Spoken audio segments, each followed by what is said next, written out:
This is the Maincast podcast with your host, Leo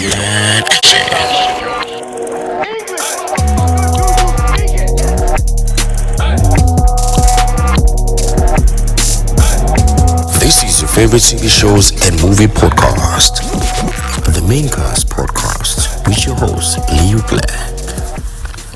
Yo, what's up, ladies and gentlemen? This is the very first ever episode of the Maincast podcast, and I'm your host, Leo Black. And man, I'm so excited to be here, and I'm so happy that this thing is finally coming to fruition. And man, this is the very first ever episode, and as you can see, I got a show full of stuff to talk about. There's a lot of movies, a lot of series that I'm gonna talk about. Oh man, you cannot miss this one. Already, man, we're going to be talking about, as you might see in my background, there's a Love is Blind. Yeah, we're going to be talking about that shit, what was happening in that show. We're going to talk about the Night Agent as well. We're going to talk about the Power Book 2, the third season out. So we're going to talk about what is happening from the episode 1 to episode 5. And also we're going to talk about the other movies, man, that are coming out, like the Fast and the Furious 10. Yeah, I know you guys are tired, but yeah, man, you're gonna talk about all of those stuff, man, and tune in, and also make sure that you are gonna be on this part of this new journey with me. And yeah, man, this is the thing that I've been wanting to do, and we're here once again.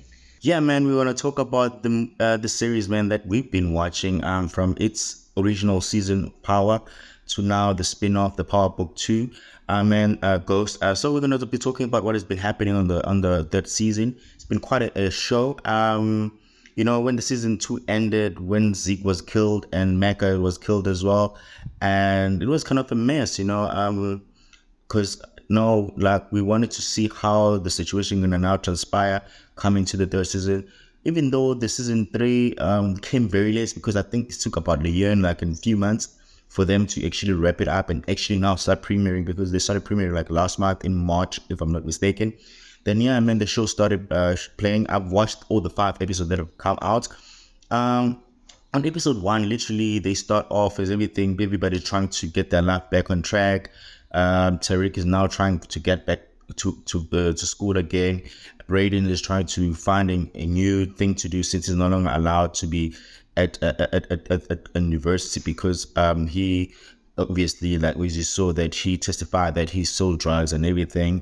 So now he's now getting new internship to his family business and stuff like that. Tariq as well is trying to start a new life and everything, but he is allowed back to varsity. So because he is not really implicated into the confession by Brayden, so they go back and everything is normal, and they try to find out what to do.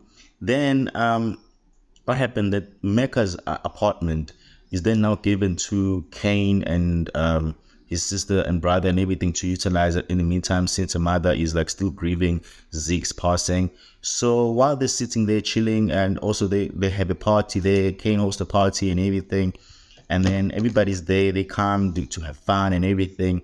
Then next thing, boom, someone just walks in, and everything. Now this mystery woman is Norma. Norma is a former associate of Mecca.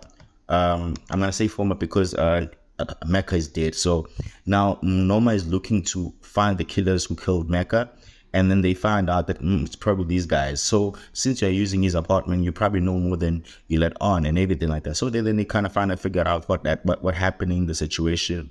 Then Norma tells Tariq and the crew that, yo guys, this guy that you killed, or you got killed, used to run business for me. He used to sell drugs for me. Since you killed him, you're gonna do that shit for me, and I'm gonna give you this ton of drugs. You need to move it at a certain time of period, in a short time actually. So then they go over that and everything. It's a lot of drugs. They figure like how we're gonna do it. Then Brayden come up with an idea and because Tariq was also applying for internship to be part of Tate, the congressman, to be doing internship. Then Brayden makes it like that doesn't happen. He pays or whatever. He does something for Tate, so Tariq doesn't get internship, and subsequently get the internship in the Western family business. And then when he gets there, then Tariq kind of sees the ins and outs of the business and everything, and how easy they can make money inside the company and everything, because there's business white people also there, and employees who literally use coke and everything, and they can make a tons of money. So then they see that, and then they were like, okay, cool, this is a good business, okay, we can try it. And then they get on it, and then they expand, and then they try to create this bogus coffee outlets that they will sell coffee, even though they're not selling actual. They do sell coffee, but with drugs, as they're gonna put drugs in the cup and everything, and then using Bitcoin and everything. So they do. They're able to shit a lot of coke and everything, and they sell, the sales are high and everything. They get a lot of sales and stuff like that. And then Noma comes back and like, it's quite like, okay, you were able to move this in the certain way so quick and everything, you gotta move these guns for me now. They have to move guns, and they've never moved guns before, only for them to try and move guns. And then they meet up with the Castillos, who are their family, friends, cousin, whatever, of the Tejadas. And then they are able to like now connect together. They sell their shit and everything. Then later they have to move guns, and also the Castillos help them, only for them to link them to the what you call a CI for the police that are working on a case, to build a case against the same Tahadas and Tariq and everything. So, but they're able to move out and everything, and the CI survives, even though he was in jail, and then they go finish him off in jail. Actually, they couldn't, because he died like right when they were trying to get him get the job done. Yeah, man. There's also quite a lot of stuff that does happen. But I think that that's the main storyline. But I'm gonna touch on some other stuff. Monet is still trying to figure out who killed her son, Zeke, and then he hires out people, and Lorenzo as well is trying to help and everything. And then they fight. They finally find a fall guy, and they get it's IG or something, his name, and then they get him, and Monet kills him, and then now like the story is that ended. But when Zeke was the one, not Zeke, when Kane was doing the interview, the investigation to figure out who killed him and everything, information got to him that the person that was that was seen at the airport or wherever they were taking off, was a bald guy driving a car with a tail light that was hit, and it kind of matched the description of Lorenzo, and it kind of matched the description of the car that Lorenzo drives. So then it came up like, okay, and King put one and one together and actually got two that, yeah, actually the person who killed Zeke is actually Lorenzo. And then he confronted Lorenzo, yo, I know what you did, what, and everything. And then he was like, you know what, since I've been telling you that I want to run this business, I'm not going to tell Monet about this, but you're going to let me run this business the best way I know how, and you're not going to interfere. You're going to stay the hell away from this, and I'm going to do this my way. And then they run the business, and they do some stuff, and Lorenzo's like a yes man to him right now. He can't literally do shit, and he's like, his hands are tied, because he can't let this thing come out and everything. And only after then, when Kane nearly get killed, that they realize like, nah, he needs his dad to be on his side and everything. This thing that they're blackmailing each other is bullshit. Then obviously like Lorenzo, like what also checking, it's okay, cool, what is happening? Then when that is happening, Monet is still fighting off this cop white man who's literally following her, harassing her, trying to find out stuff about her. White man is also part of a special task force where they've created to try to take down the Tahadas and also Tariq and everything. So Whitman is with Jenny, and Blanco and Sex are also part of that same task force. And bearing in mind, Sex is also working for Davis McLean as a lawyer and stuff like that. So there's quite a lot of stuff happening there, and then White Man is go off the rails because he's so determined that Monet is a killer. He's like what he wanted to take it down so badly, and then Monet comes up with an idea, and that idea involved her daughter, her daughter to come and bring a white man down, Diana, and then obliged, and then they work together. And then Diana goes to this guy. White man is like, oh, yo, I'm ready to snitch on my mom, and I'm gonna tell you everything that you need to know. And if you want some stuff, there is a book that you can get. It's gonna tell you everything about her, and I'll be able to collaborate everything in court and everything. and I'll tell you when you should come at my house when nobody's there. And then okay, the Miss Whiteman falls for this and goes to the house, and boom, she lands herself in a situation that he get killed, because now he is being treated as an intruder. Diana is screaming, calling 911, and this guy is trying to kill him and everything, blah blah blah, only for him to die because he get killed by Monet. He gets shot by Monet point blank, and now his Monet is gonna say it's self-defense, because she also asked Diana to hit him, so it can be seen that he was attacking him and everything, and the guy got killed. So yeah, man, the story goes off and everything, and then Monet was asked Davis to get him a police file or whatever information that the Whiteman had on Monet, only to find a case file, a police file, which had in details that kind of like Lorenzo's fingerprints were found, and they made a scene of Zeke. And then he started asking questions and everything. And then Davis, I'm like, yeah, it's nothing much. Don't look into it too much. And then he kind of figured it out, and that, yeah, this guy is somewhat involved in this shit. So we're trying to have to find a way how we're gonna deal with it. And then obviously then they go on and everything, and Monet then now finds a way to around this, and she visits an old friend who they killed the husband for that friend, and then tells him like, the person that actually killed your husband is Lorenzo. So it's in a sense, it's like Monet is trying to get Lorenzo killed because she doesn't want to be the one to do it and everything. And obviously, because now she's suspecting everything, and he's suspicious, and her suspicions are very alarming and everything, that Lorenzo might have had a hand in the killing of Zeke. And then Kane then obviously gives Lorenzo a heads up that their mom might know something, and because she's been asking questions and stuff like that. So I think he should just tell her the truth and everything. And then Lorenzo hit the cord and tells the truth, and Monet kicks her out and tell her she doesn't want to see her again. She must pack up and leave and everything. They're chilling and everything. And Lorenzo, as he was about to go home, go back, and wherever he was, he get killed, and his jaw got slit off, and it's seemingly the Castillos, a family friend that I was talking about. They're killing him because the family friend, that the information that Monet that they killed their father and their husband of the Castillo woman is now in their hands as well. And then he got killed and everything, and he dies. So yeah, man, that's pretty much what has been happening in the season so far. Lauren is not dead, and she been kept at a safe house by Jenny, because they trying to build a case against Tariq and everything.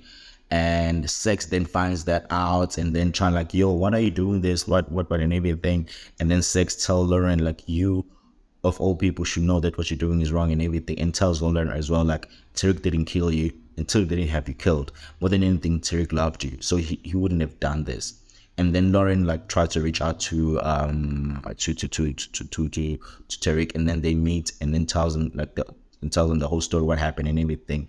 And that's when now the truth ringed on what you call on Tariq. And then Ify, who's been trying to tell Tariq that she's the one that killed Lauren, she couldn't bring herself to do it, but now Tariq knows, and Tariq is very much apprehensive about her and everything. She's he's been getting the good vibes on her and everything. So yeah, man, you need to watch season 3. It's pretty good. And I'm sorry if you literally watch this episode before actually watching it, because I've literally spoiled everything possible that you can literally expect from this season of Power Book 2 Ghost season 3. Yeah, man, that's literally what's happening on this season so far. It's I'm thinking we're halfway through it, because usually they drop 10 episodes. So obviously, maybe I think this is probably the first half of the season. And yeah, man, some shit is happening there. I think you should just go check it out.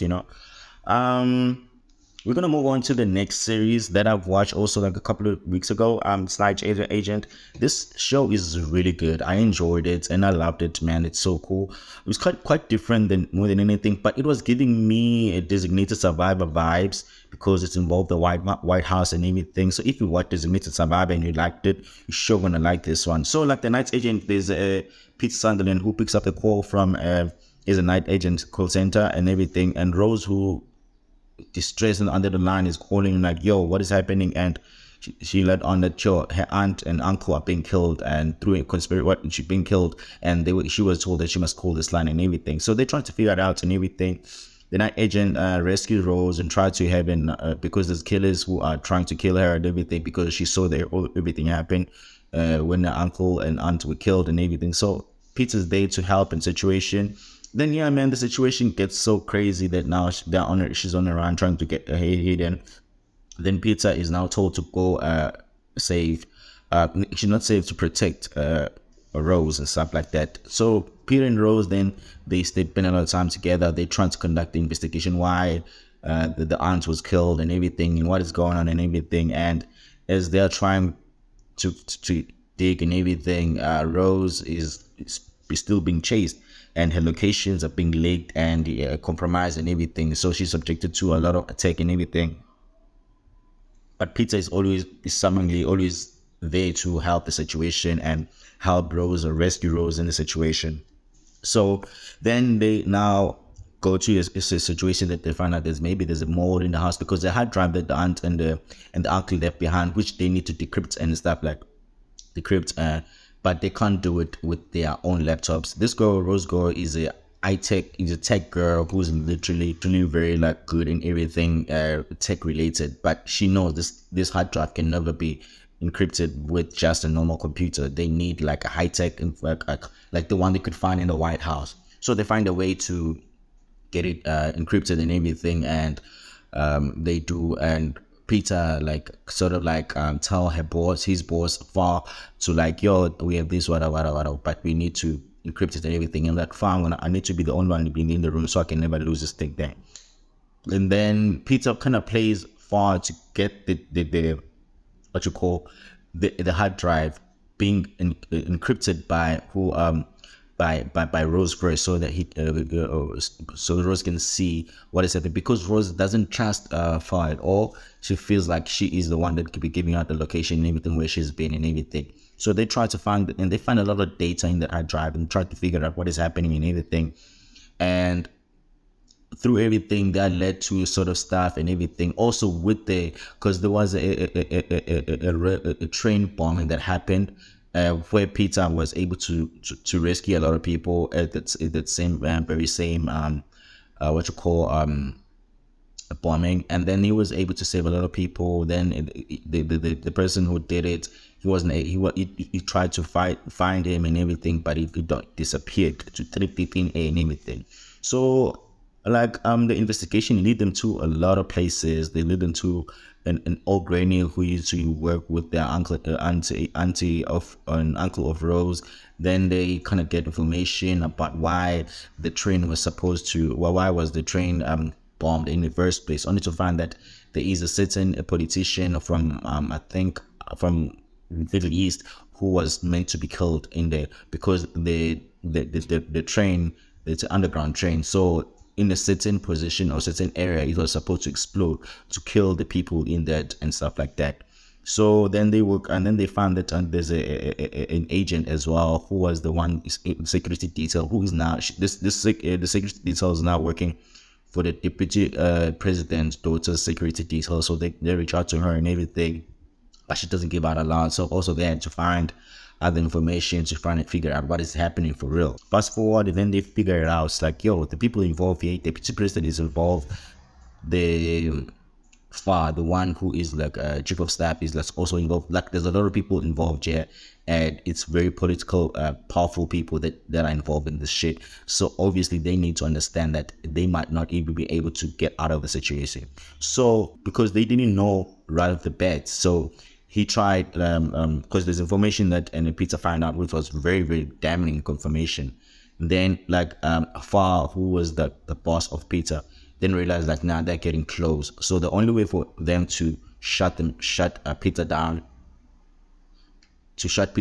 is to just get him arrested, so he can never have access to the world and everything.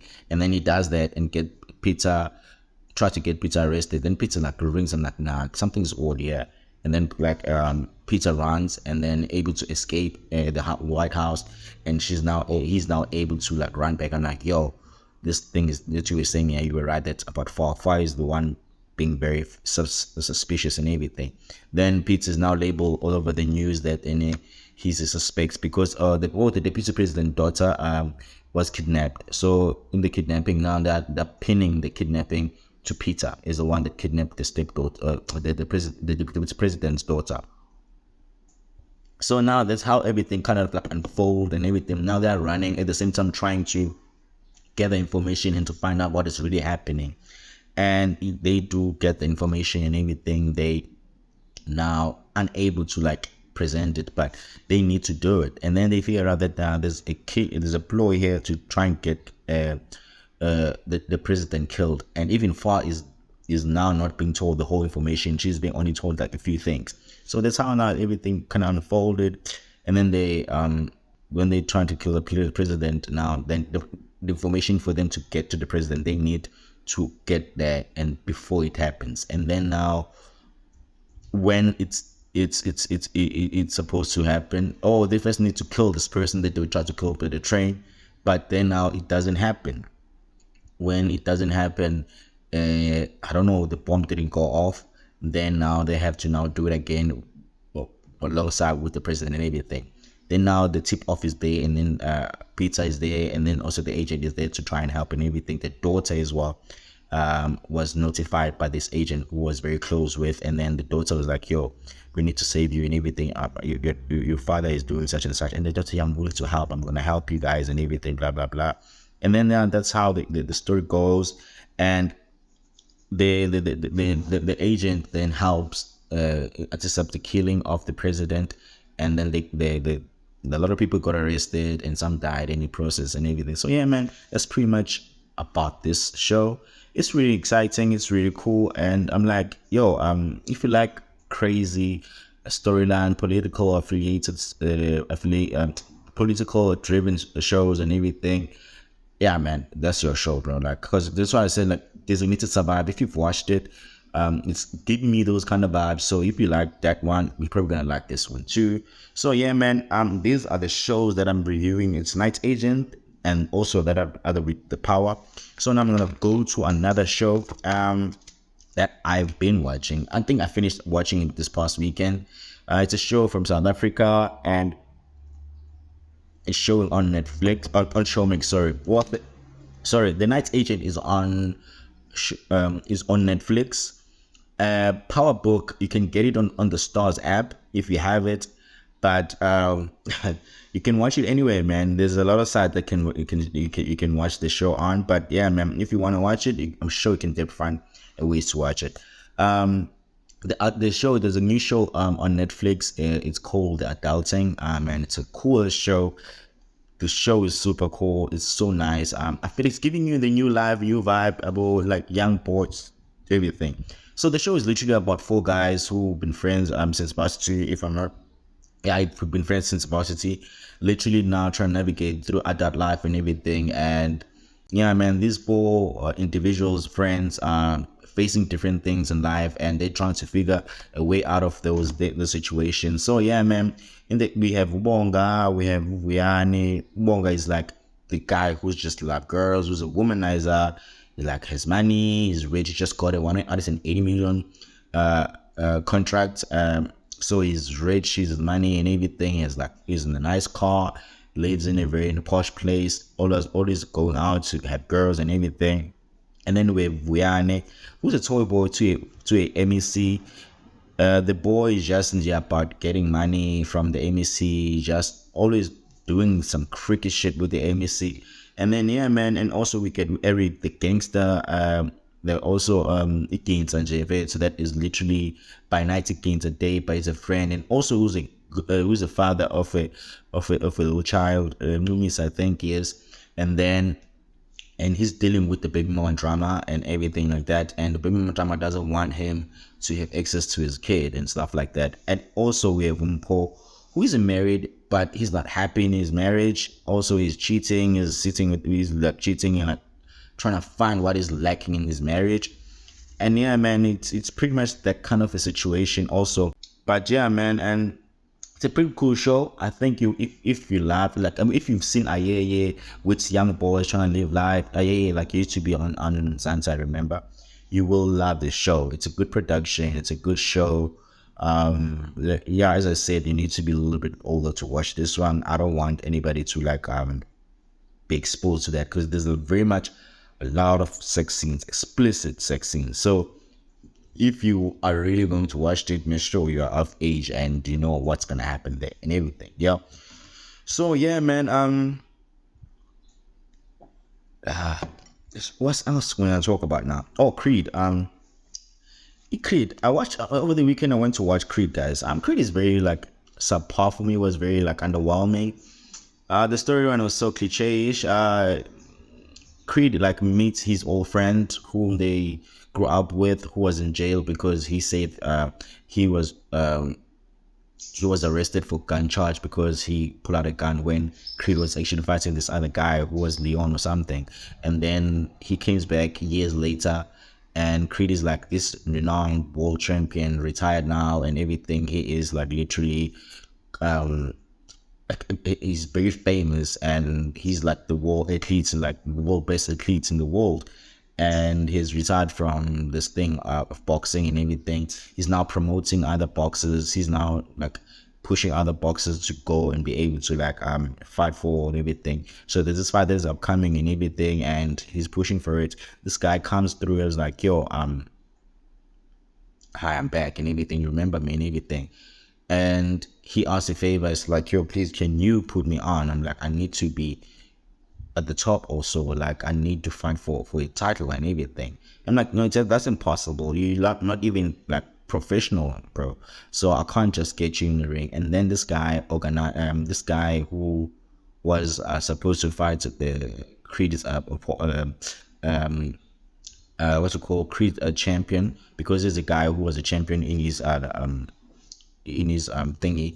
I think it's like athletic was something. There was like the clap that they had. So this guy was fighting this other guy who was a challenger, and then this guy got attacked at the another event where her wife was just the label that she is on, and she, because she's a writer for artists and everything. So they were there, and then she got attacked. He got attacked, this guy who was an opponent for this guy, and then now they need to find a new challenger and everything. And obviously they now then Anderson is the one that's gonna be able to fill in, and then they to find this guy. Anderson is a data fighter, cheater and everything. So there are things that he does that are really like off the book, but he's a great fighter nonetheless. Then he fight this guy, and then after fighting this guy, they get into it and everything, and then he wins. Anderson, he wins the heavyweight championship and everything, and now he's like very much popular also and everything. And her mother, like Creed's mother, like literally like sees that, oh, okay, the man that was arrested for assaulting the other previous challenger is is is, is not like new to her face, because she has seen his face before, because Anderson used to send him letters and photos to Creed, and not, but her mother would usually hate him on Creed, so they would never like interaction and stuff like that. Only for then now to see this guy is literally was the guy who was in jail with Anderson. So Anderson hired this guy to beat this guy so he couldn't be able to fight, and then forcing Creed to give Anderson the chance to fight to this heavyweight champion and stuff like that. And that's now Creed got upset and everything, and now this thing turned for turned ugly. They fight, they like about they fight, and even go as far as that Creed not say, I'm coming out of retirement, I'm gonna fight this nigga, and I want to get back at him for what he did and everything like that. And then they anticipation comes build for this new challenge that's gonna be coming. The fight comes, and they fight. It was an intense fight, but then Creed eventually at the end wins the fight, and then yeah, man, and then they sort of like make up and everything. Yeah, man, it's just like the cliche storyline, man. It was very much predictable what I felt. It wasn't something that I really thought maybe would like, okay, cool, it's great, it's amazing, it's like just, it was a very good, it was okay, like it was a okay movie. I wouldn't rate it that high, but I wouldn't also say it's bad. It's a bad watch. So if you want to watch it, it's still in the cinemas. You can go check it out. And yeah, man, there's that as well. So yeah, man, could go watch that one. Yeah, man, let's get into the one that I wanted to talk about the most. The one that I want to talk about is Love Is Blind, bro. Bro, that show this year has been crazy. And if you like check everyone and what they've been talking about it, it has been like the show that has been like making a lot of airwaves and stuff like that. So when like now we watch it, you will see it. Okay, let's get on to it. What the main things that happen? Obviously, Love Is Blind is a show where people like go there to find the love of their lives without even seeing them or propose to them, and then prepare their, if after they propose, they go prepare for their wedding and everything. And if they, they will still continue to like each other after seeing each other. In the show this year, they had a lot of crazy stuff happening. We had two mean girls, Micah and Irina, who were rude throughout the show and were very much being rude to everybody and everything, and very, very, very like I didn't like them, and everybody didn't like them either, and they didn't like feel like they went there for the right reasons, and that's why like I just feel like Irina was so rude to Zach. Called him a cartoon character. He said some very vile things about him and everything, and Micah also was very like insensitive towards situations to other people.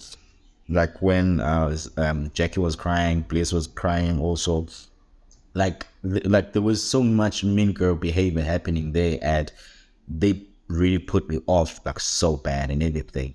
So yeah, man, Zach and Irina were like people which were in the pods dating and everything, right? And then Zach proposed to Irina, leaving Bliss, whom he also had a connection with, and then proposed to Irina, and then they went out to Mexico like the rest of everybody. Micah as well got proposed to Paul, and they went to Mexico, and also Brett and Tiffany at the best couple that's been there since the first season now with I forgot the couple's name, but they like they gelled, like they like, beside the fact that okay, Tiffany fell asleep while Brett was literally confessing his feelings and everything. Other than that, there wasn't anything bad that was happening. Everything was like very seamless. Everything was just good with that relationship. So they got on so well, and then they just matched like perfectly together. Kwame also, who was speaking with Chelsea and Micah. Well, when Micah ditched Kwame, Kwame he then now went to propose to Chelsea, and then they went to Mexico and everything. And yeah, man, the Mexico couples were kind of like very like having it easy. Also Jackie and Marshall, they because Jake was speaking to Marshall and also Josh, so it was like okay, it got engaged with Marshall, and then we went to Mexico as well.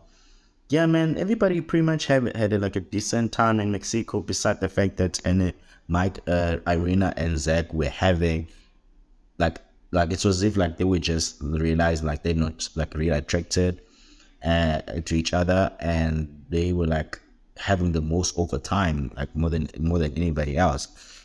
And then they, after a few days, they were like, yo, no, we can't do this, we need to split and everything. Arena was rude to him, he was mean, she was mean and everything. So it eventually told like, I'm like, nah, we can't do this. Jackie and Marshall had a very like emotional situation, like where like Jackie was emotional and wanted to go home because she misses home, like what everything. Which then she put out a statement why she was feeling in that way, that because the parents, apparently one of her parents is like have a cancer, and so when she was away, she was feeling and that she couldn't leave them. While they are dealing with such and stuff like that. And Kwame and Chelsea had a little bit of issues where Kwame was like literally flirting with Micah as well. And Chelsea kind of didn't like that. Brett and Tiffany were good and they were vibing and everything. They had zero drama, honestly. And yeah, man, they had to go back to now live, go to living together in a sense now, where like they had to now move in together and stuff like that. And they did move in together. It was such a very tough for other people, but they did move in together. Other than that, then they stayed together. And the craziest thing happened was the Jackie and Marshall situation. So Marshall and Jackie had been fighting back and forth. And to a point that and Marshall left because for a couple of days because Jackie had said that he need to boss up, he need to be more what was the word? Need to boss up, need to be more of a man, be more aggressive, in the bedroom, I guess. I don't know what that meant, I don't know if maybe he wanted, he want, she want him to spank him, whatever, do all those kicking, like very aggressive stuff during sex, because she complained that, and then they don't have much sex, and they fought about it. I'm like, no, I want that. And then when Marshall like responded like, no, I thought like I treated you like you were like my project. I'm like, damn, nigga, what's it? What project? What do you mean? And that also escalated the fights and everything. You treating me like I'm a project. I'm not a project. What I wanted back and forth and everything. And then they kind of resolved that in a sense. And then they've like Marshall apologized, and then they hugged, and then like, Marshall asked them, "What do you want?" "I just want you to love me," and stuff like that. I'm like, okay, it's fine. They go to I think it was Chelsea's birthday. I'm not sure. Was it Chelsea? I think it's one of the cast's birthday, and then they were invited. All of the cast members invited, and then Jackie and Marshall came in separately. They didn't come together, and Marshall was like not even knowing, was in the limbo, not knowing what was going on in their relationship also. So it was very tricky for him, like to deal with what is happening. And Josh was there. Josh, as I said, was speaking with Jackie in the parts.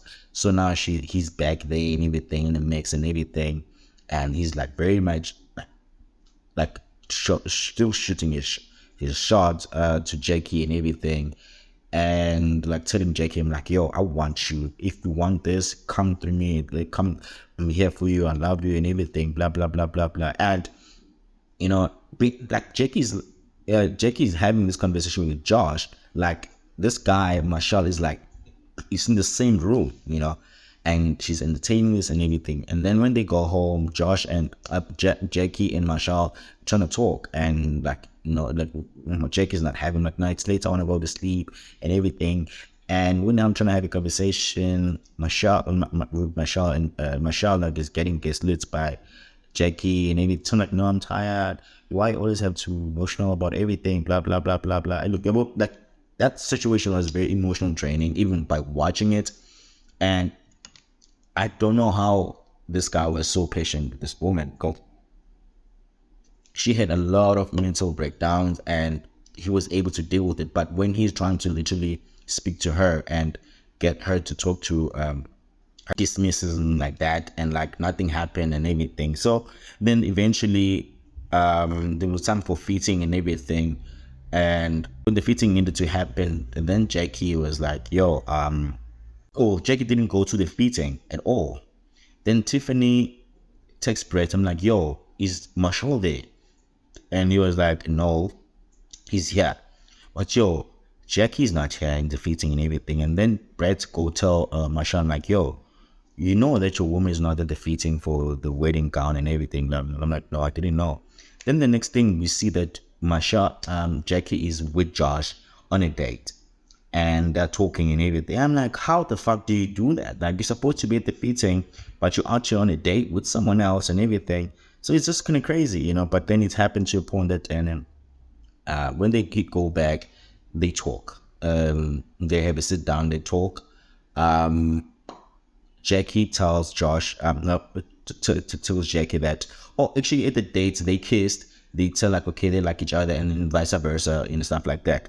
And then Jackie now go tell Marshall that, like, no, we can't work together. Me and you are not working. I feel like we need to break up and stuff like that, and what. And that shit like was like crazy, and because it was like unexpected for Marshall, I guess, but it was also made it seem like it was also bound to happen, you know.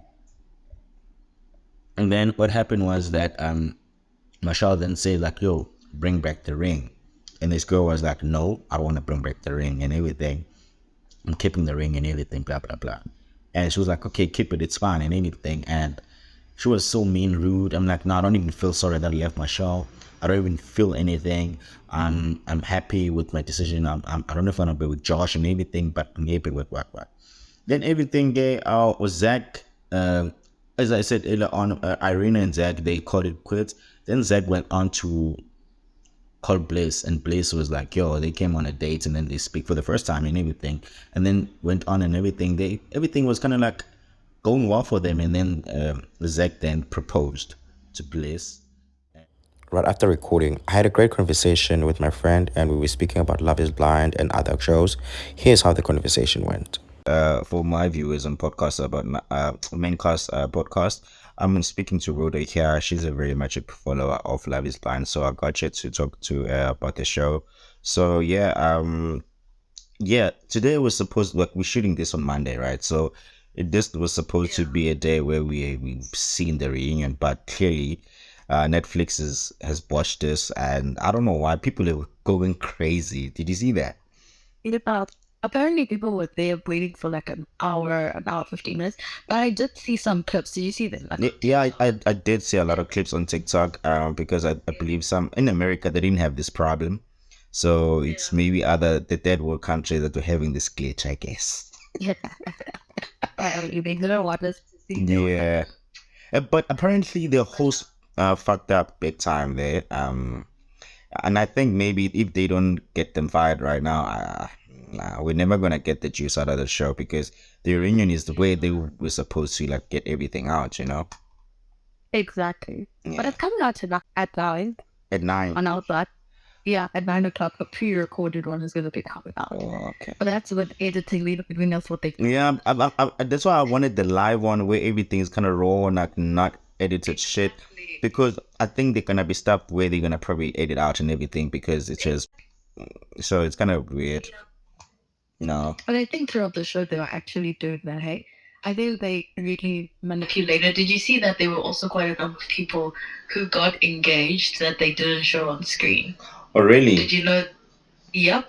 So I felt like throughout the show they manipulated a lot of stuff and like made us hate certain people and made us like Even certain Kwame's situation also, I saw a Yeah. clip of him explaining why was that the case where he was like he wanted to use like, Alex and everything, and then he kind of explained why the Alex comment came from. It's because the producer said and he must not lead on the the other people to like to know his race. We don't want to use the race and everything, blah blah blah. So what and it was like no, I'm okay with that thing. Like so I think maybe they advised him wrongly, like the producer. So like it kinda like came on the show and maybe they wanted to maybe have it a certain direction. So that's why I kind of explained the comment that because it kind of felt like he was just trying to hide the fact that he was black and everything. So, but now when you explain it, kind of made a little bit of sense. Exactly. And I think, the whole show, though, they manipulated everything. Like, I personally believe that there were a lot of things that my decision on certain people's behaviors was swayed because of what they presented on TV. Yeah. Like, even us calling, what's her name? His girl? Chelsea. What's her name? Yeah. We were all calling her delusional, but like there were probably a lot of things that were happening behind scenes that made them make sense. Yeah. Because at the end of the day, he said yes. Saying yes, is a big deal. It's nothing small, you know. Yeah. Let's quickly go back to the Friday episodes because like we saw a lot of them said I do. I was not quite surprised with the outcome of those because I was like okay. Chelsea, yes, and Kwame, I was a little bit in between. I wasn't gonna be surprised if they said I don't or I do. Yeah. So it was kind of like in the middle with that one. But the whole entire relationship for me was very weird and cringy. Like Yeah, it was cringe. like you cringe the whole time watching it, and you do like understand like it's like you're watching something and Bona they don't see anything. I'm like, Exactly. I'm That's like, the problem. Somebody even mentioned that it's a situation of Get Out. Have you watched Get Out? yeah, I've watched Get Out, yeah, the movie. People were explaining that because she just, even the way she looked at him, to me, it was kind of like creepy. But anyway, But someone, that was just, yeah, sorry, go yeah. on. No, can go on. That's what I'm saying. I think the fact that she's a smart woman, you know, She you can is. tell. But I think the fact that that happened again comes out to the manipulation. They just showed us the moments that were cringe and the moments that Ami was having doubts, but we probably didn't get to see the moments that they were like having Good moments, together. yeah. We're bonding and everything. But I think someone really explained it very nicely, and I think I kind of understand why Kwame was like that, because Kwame had to like sacrifice a lot, his family, his life where he was living, he had to move all the way to where she's living, and the girl was literally not sacrificing a thing, and also the fact that in Chelsea was literally trying to have this fairy tale relationship and these photo shoots. You know, it's like all these things she planned out. You know, like she's always wanting to do. She's always wanted to do these things and everything. So now, when she finally got a boyfriend or a fiance and stuff like that, she was like, "Yes, I'm finally gonna do this thing because I've been dreaming of having this thing." So that now like it kind of feels everything is forced, you know, like, and she's because sometimes I think she just want to tick off the boxes of the goals that she wanted to do before maybe at a certain age, a certain time. So that's why it kind of felt that way to me. Yeah, no, for sure.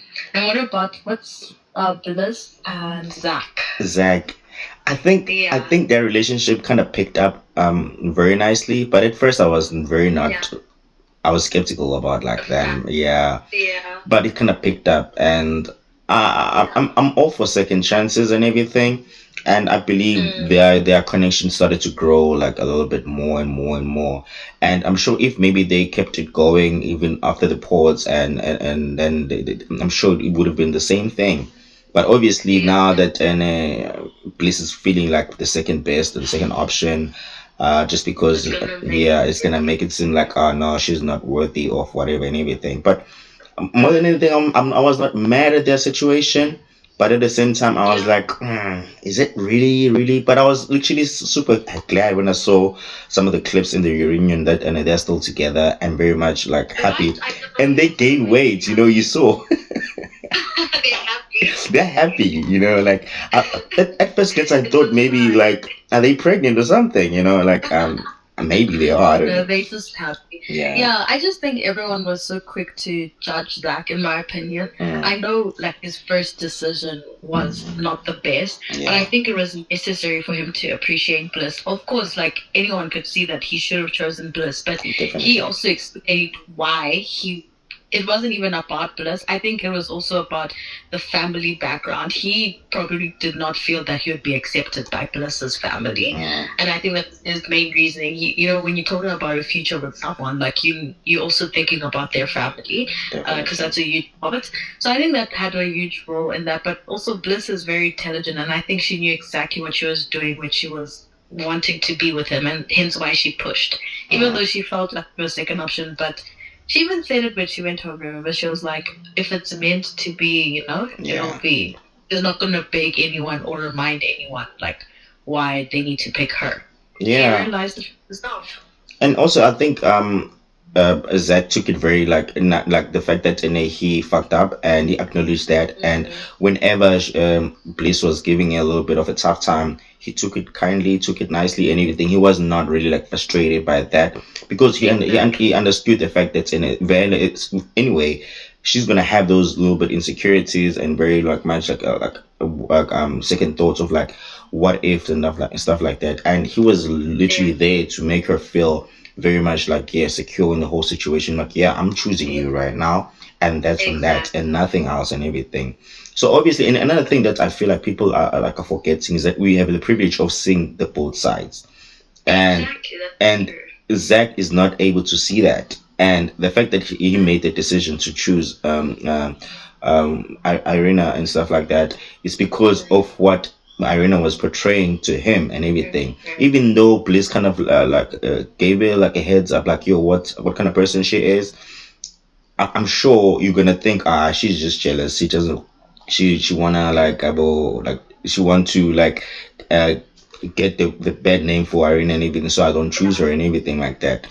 And we always make the worst decision whenever someone else tell us warns us about someone. We always choose, always go like I want to see for myself, and I don't know why we always do that.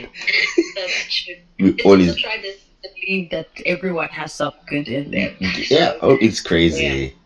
I think the other situation, well, I'm sure like everybody was like literally expecting Tiffany and Brad to say yes, and they did, and Yeah, given they happy as like you know what they are so perfect. Like they make so much sense to me. They're like a perfect puzzle piece. They are not perfect human beings, but they're so perfect for each other. Like it just so much sense to me. And to me, personally, when I was watching the show, I was like, okay, there's like a lot of hope because it was effortless. It showed that you don't have to be pushing someone. Someone will show you their energy, Yeah. and if you energy, you'll give back the exact same energy. sure. So it made sense. Yeah. For me, they're my favorites out of all the Love is Blind. To me, like I think because we were spoiled in the first season to experience that kind of like a relationship where like Yeah. we've seen people fall in love genuinely and get married and it became beautiful. And in the past 2 3 seasons, it hasn't been the same, bro. Like it has been Yeah. underwhelming. We had O'Barnett, we had all these kind of weird people in and Yeah. Shake and stuff like that. But now to finally actually experience some people who literally are there for the right reasons. Like it was good to see, Yeah. It was refreshing. Yeah. Even though like hey, what do you take on the Paul and Chelsea situation? Oh, that one, I'm like, I don't know how to feel about it, but I didn't even expect them to get married at the end of the day. But I also think that, what's her name? Micah. Yeah, Micah.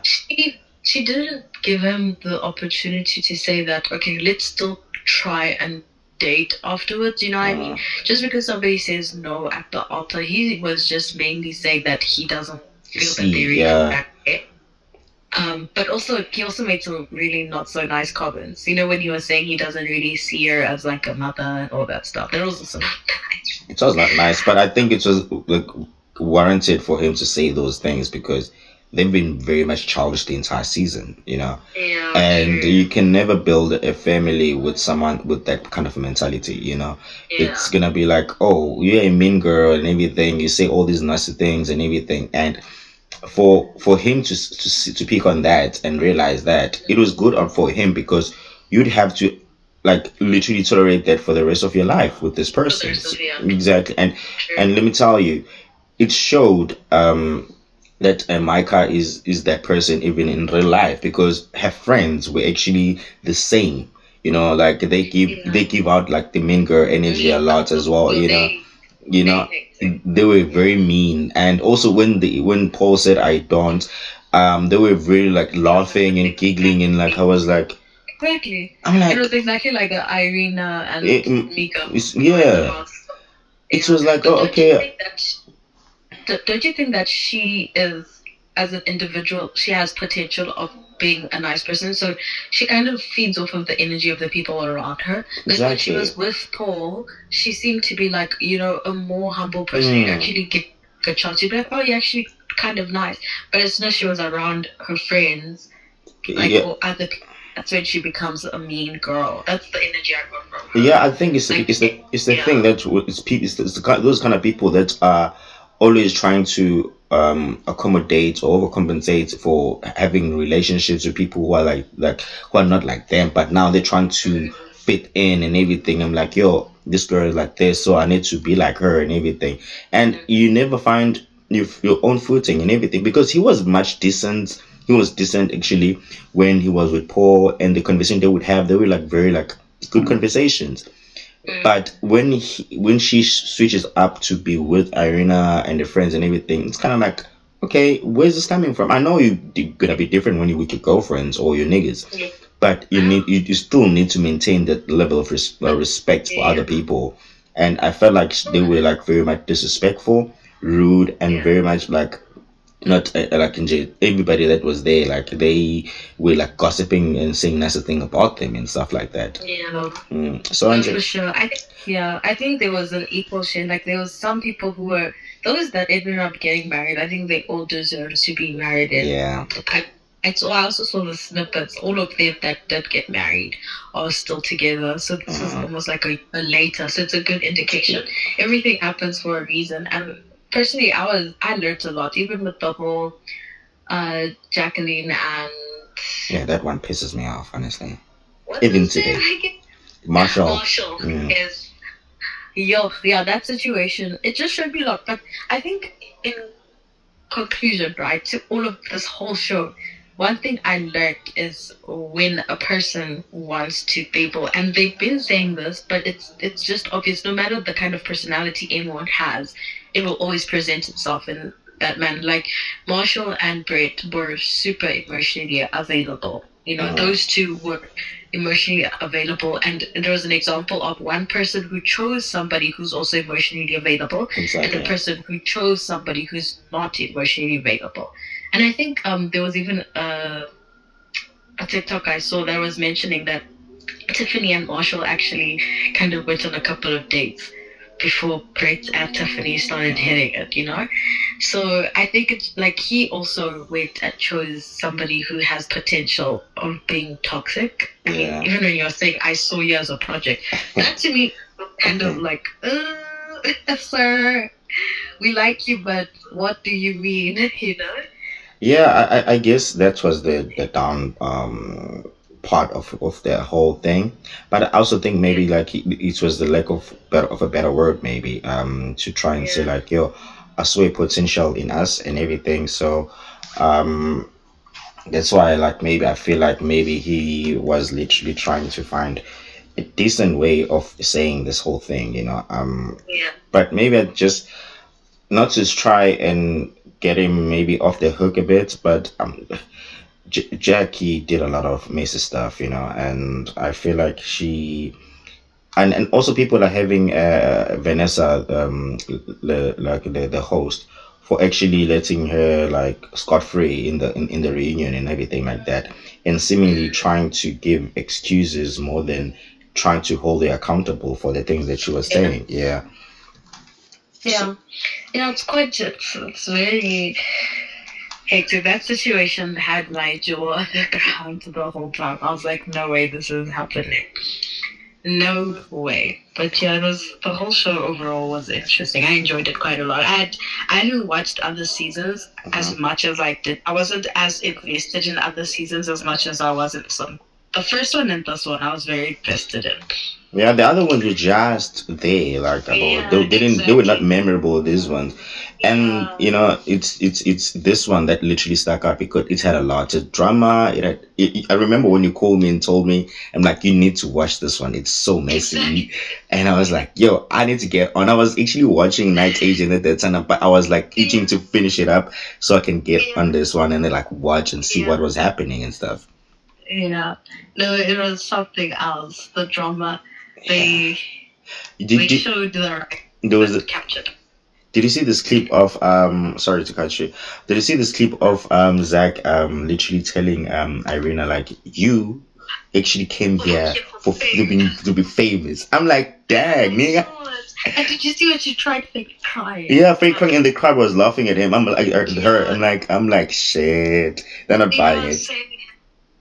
Oh no, I think she knows it, and I think she regrets it because she didn't execute it as she wanted to. You know. Yeah. I don't know what she thought was gonna come from it, but I think she like has a lot of healing to do, and yeah, you know they say, what did they say? Hurt people hurt people. Yeah, but I think also I think people also need to understand Irina is very young. She's very young. I think she's 26 or something. So obviously there gonna be some instances where someone is gonna make mistakes, and she needs to just learn from this. And I like what Marshall did when they asked him. I'm like, because I saw a clip as well, and when he was like, "Yo, would you want to say something to Jackie?" And he was like, I think there's a lot I want to say, but I think people is people, and me and her, we need to move on. We need to stop trying to paint who's the better person in this situation and everything. Let's move on. They are happy. I'm happy. So let's just move on. And because it happened a year ago, I don't understand why you with someone but constantly trying to talk about another person every day, every second post of your TikTok and everything like that. So let's move on. Let's try to find a way to like forgive the situation. It happened, and yeah, man. And also what fucking pissed me off was Vanessa being so fucking sorry for my language, but it just pissed me off. But like she was trying so hard to make like Marshall like seem like a bad person.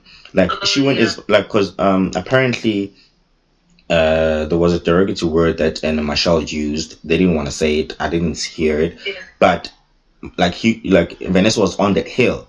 I'm like, let me tell you, sis, the stuff we saw on the show. Then now, but you're focusing on the thing that we couldn't even see on the show. Like, what is that? We didn't see that, and you're trying so hard. It's like you're trying to drain water out of a rock. Like, there's nothing there. Move on, and you even go as far as like. Because like Mashallah was like he feels slighted because he was not like at the altar situation, and also the fact that what you call they now they're not in a reunion, and he was led to believe they were gonna be there, and he was like, "Don't you think you need to consider Jackie's feelings?" I'm like, "Has ever Jackie considered Marshall's feelings?" Let's start there. Yeah, I think that it was very tricky. Hey? Yeah. I think when people were also saying this that Vanessa was very biased towards like a lot of the members, like in terms of the reactions. Like she wasn't, like people were saying you're the host, you're supposed to, be neutral. Yeah. But she wasn't neutral in any sense, and trying to put. That's what I'm saying. The entire show ended up feeling very manipulated. I don't think we got to see a lot of important things. If she was able to be like that and very biased and choosing people's sides and whatnot, who also now chooses what clips will be shown, Yeah. So it just goes to that a lot of the things we also saw were very biased, Because also apparently the dates with Josh happened after, not before. Really? Yeah, it happened after.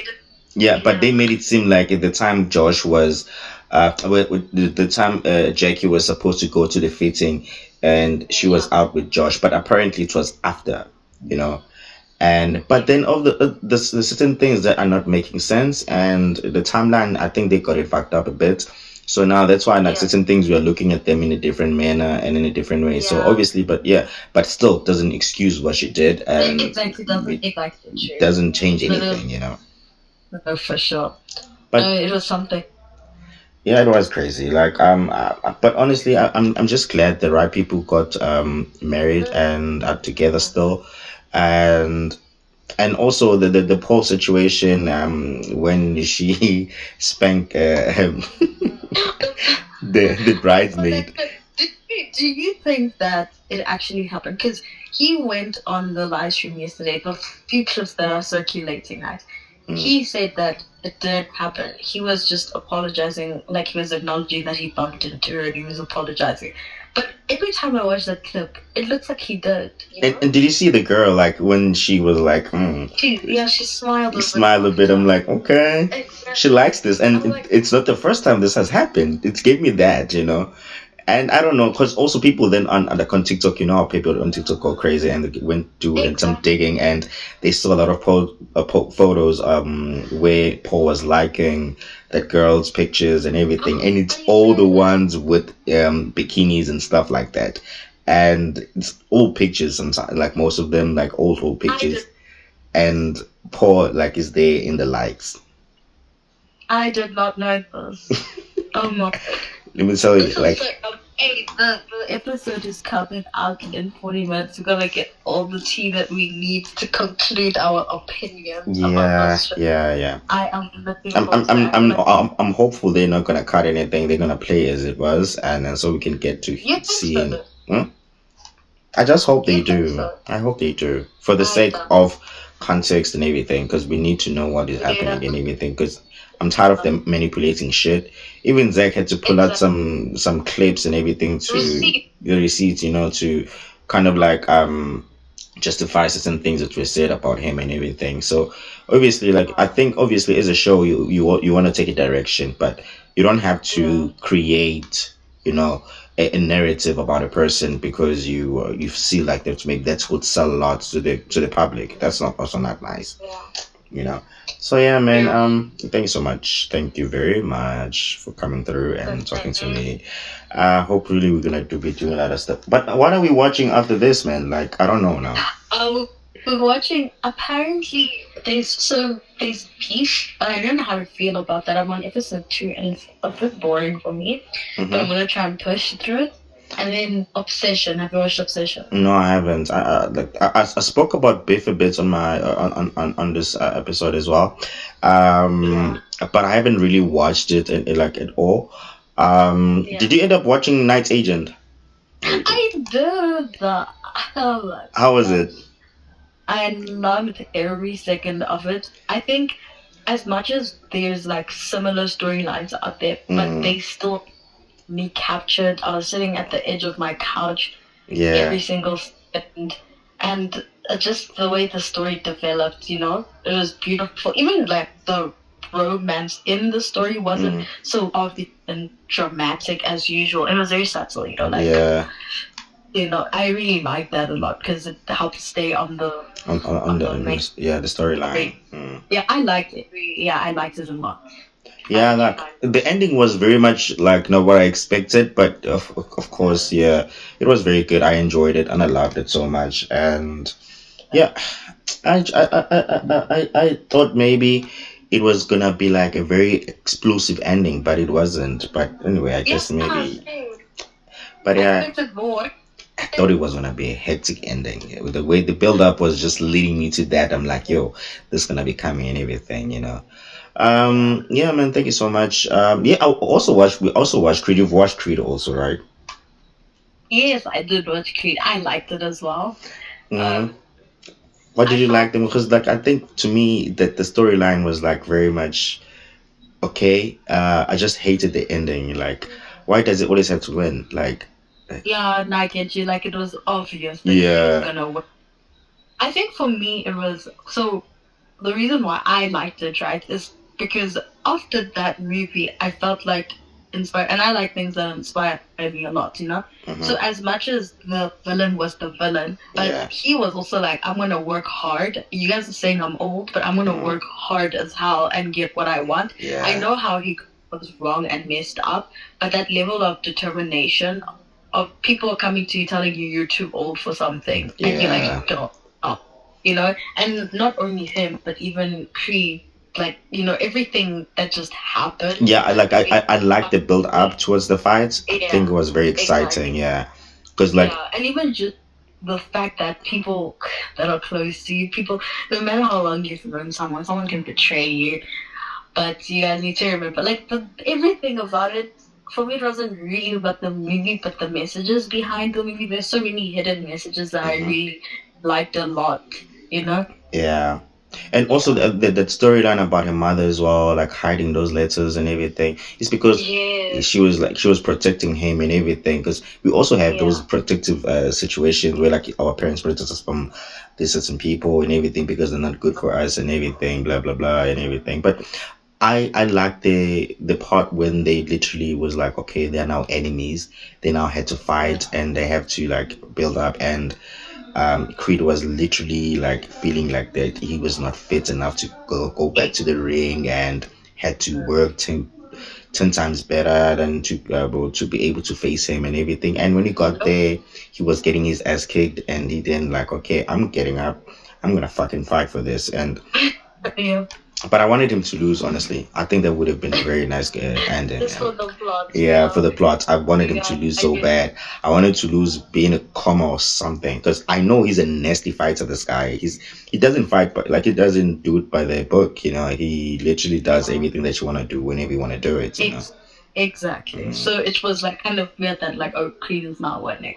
But yeah, I think just I liked it. I even liked the fact that they included his daughter as like a deaf person, like representation, and making it showing that like um in this world you need to accommodate and not like the world needs to be open to understanding that there are people who you need to learn sign language, all this stuff. Like I enjoy stuff like that. Yeah, I like that. Representing as I like many that so people much as also. possible in movies is important.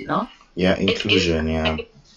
There's gonna be a little girl out there who's gonna watch that and she's gonna be like, oh my gosh, this person is just like Me. Yeah. you know Yeah, that's true. Because also, like, they had a lot of scenes. We saw a lot of scenes. Even I think also maybe the other one that's probably gonna come out is gonna be now maybe trying to train her like the daughter and everything to be a fighter and everything. Because I think that's where they are heading with the storyline. But yeah, man, I could be wrong as well.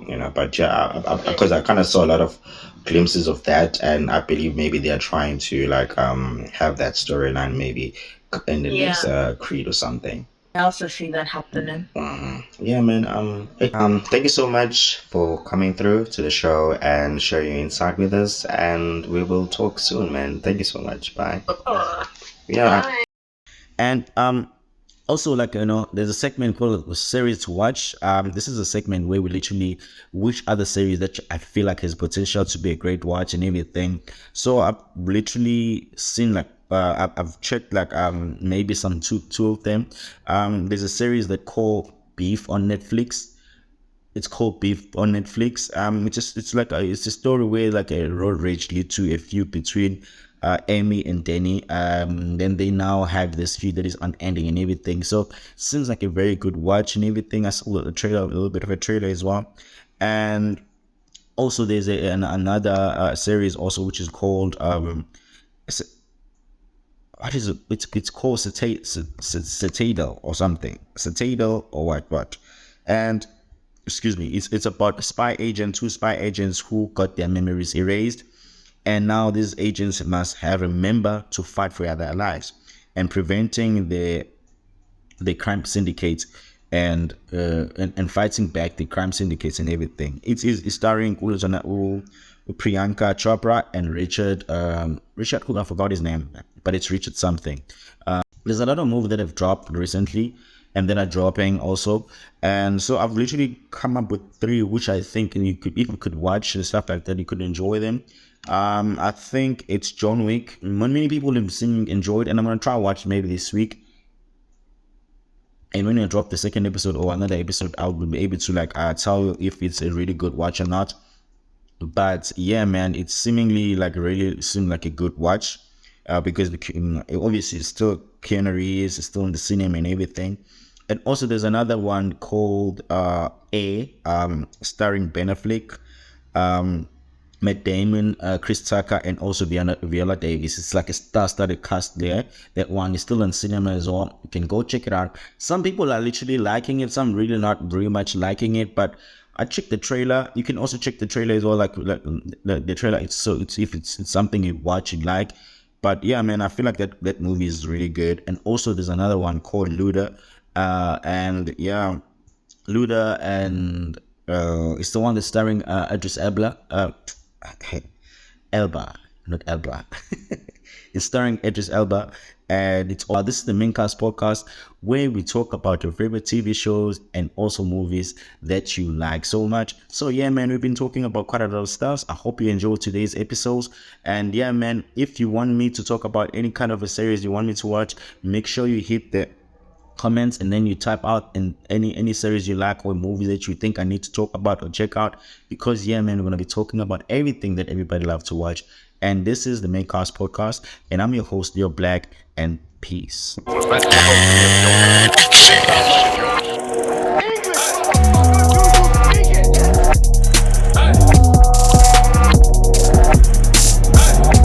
This is your favorite TV shows and movie podcast, the Maincast podcast with your host, Leo Black.